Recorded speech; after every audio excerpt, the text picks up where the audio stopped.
मैं एडवोकेट सुमित कुमार झा आप सभी का अपने YouTube चैनल प्रोफेशनल लॉ में एक बार फिर से स्वागत करता हूं। जैसे कि आप सब जानते हैं कि मेरा चैनल लॉ से रिलेटेड है। इस पर हम कानूनी जानकारी देते हैं, लीगल प्रोविजन को डिस्कस करते हैं।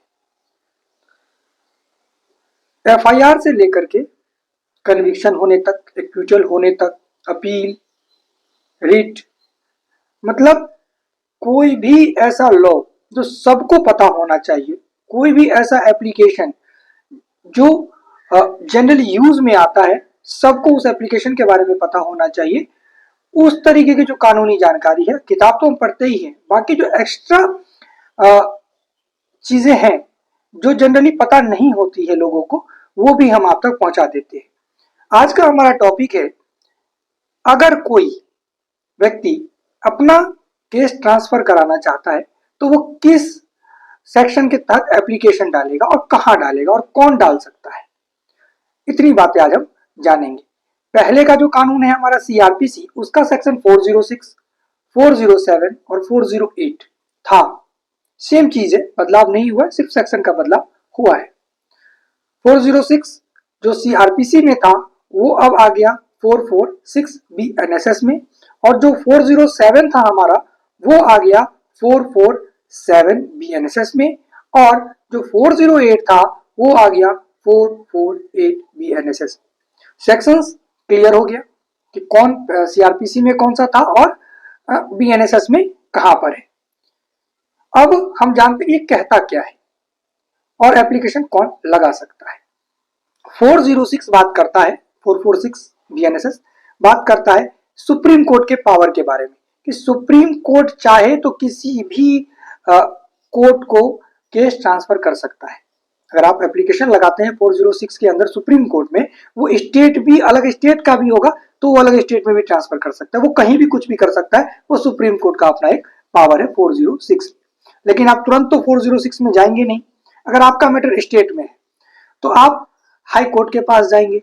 हाई कोर्ट का पावर 407 CRPC में था, आप एप्लीकेशन लगाएंगे, जो कि अभी 447 BNSS में आप एप्लीकेशन लगाएंगे।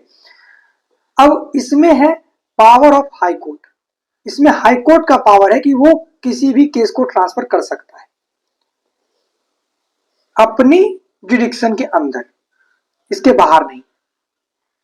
उसके बाद इसका एक एक्सेप्शन आपको बता देते हैं कि अगर आप एप्लीकेशन लगाते हैं सेशन सेम, मतलब आप सेशन कोर्ट में आपका केस चल रहा है, ठीक है, किसी भी डिवीजन में, आप उसी डिवीजन से उसी सेशन डिवीजन में किसी दूसरे सेशन जज के पास ट्रांसफर कराना चाह रहे हैं, तो आप 447 BNSS में एप्लीकेशन नहीं लगाएंगे। आपको पहले लगाना होगा, जो हम आगे जानेंगे 408 में, उसमें, और जब वो रिजेक्ट कर देगा तब आप 447 BNSS में एप्लीकेशन लगा सकते हैं ट्रांसफर के लिए। तो सुप्रीम कोर्ट हमने जान लिया, हाई कोर्ट हमने जान लिया कि अगर हाई कोर्ट में आप लगा रहे हैं तो 447 BNSS में लगाएंगे।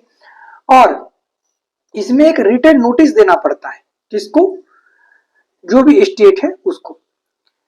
और ये स्टेट और हियरिंग, मतलब नोटिस जब आप दे रहे हैं और हियरिंग का जो समय होगा, इसके बीच में 24 घंटे का गैप होना चाहिए, ठीक है, क्योंकि ये ऑटोमेटिक ट्रांसफर नहीं होता, इस पर बहस होने के बाद ही ट्रांसफर किया जाता है।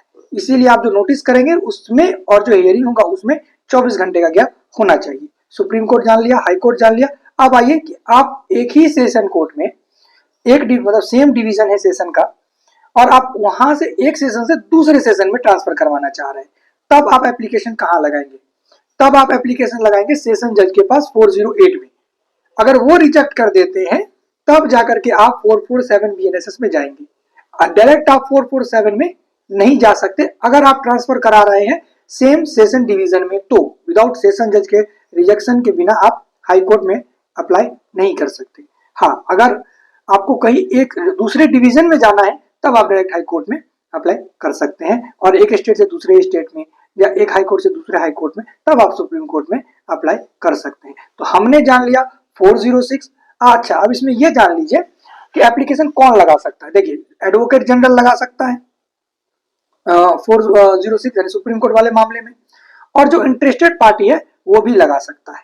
उसके बाद हाई कोर्ट में भी एडवोकेट जनरल, सुप्रीम कोर्ट में अटॉर्नी जनरल, इसमें एडवोकेट जनरल, और जो भी इंटरेस्टेड पार्टी होगा। आप एक ही बात जान लीजिए, इस तीनों में 406, 407, 408 में जो भी इंटरेस्टेड पार्टी है वो एप्लीकेशन लगा सकता है, जो इंटरेस्टेड नहीं है वो नहीं लगा सकता।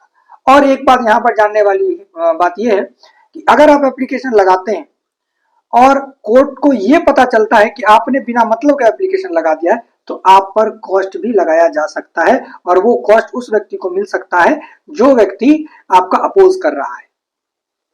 आई होप कि ये तीनों सेक्शंस आपको समझ में आ गया होगा करस्पॉन्डिंग टू बीएनएसएस।